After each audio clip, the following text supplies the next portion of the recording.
उत्तर प्रदेश की तरफ चलते हैं तो उत्तर प्रदेश से इस वक्त उपचुनाव को लेकर यह बड़ी खबर आ रही है और कांग्रेस 3 सीटों पर चुनाव लड़ सकती है।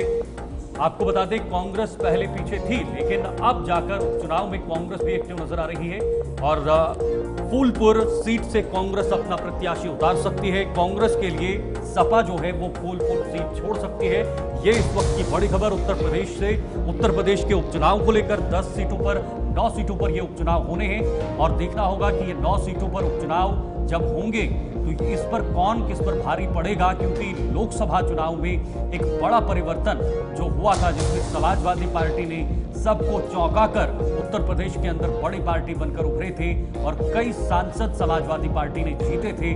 उसके बाद समाजवादी पार्टी का जो कॉन्फिडेंस लेवल है शिफन वो अलग है और उपचुनाव में जरूर इसका इस्तेमाल करना चाहिए। बिल्कुल, आपको बता दें कि उत्तर प्रदेश में भी उपचुनाव होने हैं। 9 अलग-अलग सीटों पर ये उपचुनाव देखने को मिलेगी और कांग्रेस और समाजवादी पार्टी के बीच में जो रस्साकशी जो है वो अब खत्म हो चुकी है और दोनों साथ मिलकर चुनावी मैदान में उतर सकते हैं। ऐसी खबर ये है कि सपा प्रमुख जो अखिलेश यादव हैं, उन्होंने नेता प्रतिपक्ष और जो लीडर ऑफ ऑपोजिशन है राहुल गांधी, उनसे बातचीत की है और बातचीत में तमाम चीजें अब साफ हो चुकी हैं। हमारे साथ गौरव पांडे ज्वाइन कर चुके हैं लखनऊ से। गौरव, आपसे जानना चाहूंगी, कहीं ना कहीं कांग्रेस और साथ ही साथ जो समाजवादी पार्टी है वो एक ही प्लेटफॉर्म पर नजर आ रही है, कहीं ना कहीं दोनों एक दूसरे के लिए सैक्रिफाइस करते नजर आ रहे हैं।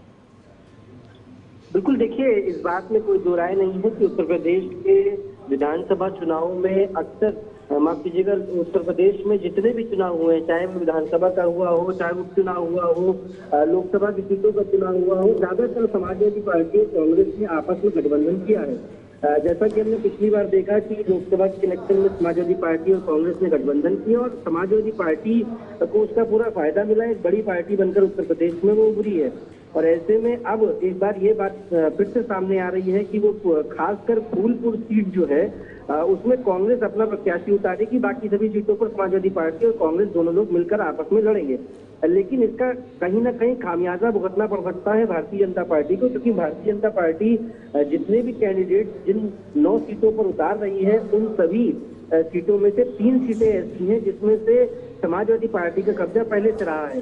दूसरी बात यह कि भारतीय जनता पार्टी की जो अलायंस पार्टी है निषाद पार्टी, संजय निषाद भी पार्टी के अंदर भीतर कला करने को तैयार है, वो भी 3 सीटें मांग रहे हैं।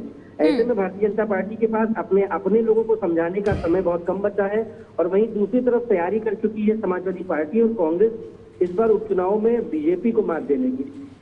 गौरव, समाजवादी पार्टी और कांग्रेस तो ठीक है, लेकिन बीजेपी किस तरीके से अब एक बार फिर से कमबैक करने की कोशिश करेगी इन उपचुनावों में? देखिए, उपचुनाव में पूरी तरीके से चुनाव की तैयारी हो चुकी है। हाल ही में कार्यकारिणी बैठक हुई, उत्तर प्रदेश के मुख्यमंत्री ने कालिदास मार्ग पे बैठक करी, सभी प्रभारी मंत्री बनाए, सभी को प्रभार दिया कि वो अपने अपने क्षेत्रों में जाएं और चुनाव के लिए पूरी तैयारी करें। लेकिन अगर मैं बात करूं खासकर अलीगढ़ की, खैरा सीट की, फूलपुर सीट की, तो इन सभी सीटों पर साफ तौर पे कांग्रेस की, समाजवादी पार्टी की जीत फिलहाल से ही इसलिए दिख रही है क्योंकि ये सीटें हमेशा से समाजवादी पार्टी के खाते में रही हैं और इस बार ये दोगुनी तौर पे सीटें समाजवादी पार्टी की कांग्रेस के खाते में इसलिए आएंगी क्योंकि इन दोनों सीटों पर इन सीटों पर इस बार उपचुनाव में कांग्रेस और समाजवादी पार्टी जो है वो दोनों मिलकर आपस में चुनाव लड़ रहे हैं। सबसे बड़ी बात यह कि भारतीय जनता पार्टी को तैयारी करने के लिए भरपूर समय मिला। लोकसभा के इलेक्शन में बहुत अच्छा रिजल्ट नहीं मिला भारतीय जनता पार्टी को, लेकिन ये इस बार के उपचुनाव में समाजवादी पार्टी कांग्रेस से खतरा जरूर बना हुआ है। शुक्रिया आपका गौरव ये जानकारी के लिए। देखिए, 2 पहलुओं से बहुत महत्वपूर्ण इन चुनाव को देखा जा रहा है। एक तो 2027 के विधानसभा चुनाव और 2024 के जो लोकसभा चुनाव हो चुके हैं, इन दोनों के नजरिए से दोनों पार्टियों, दोनों दलों के लिए ये बेहद ज्यादा अहम चुनाव माने जा रहे हैं।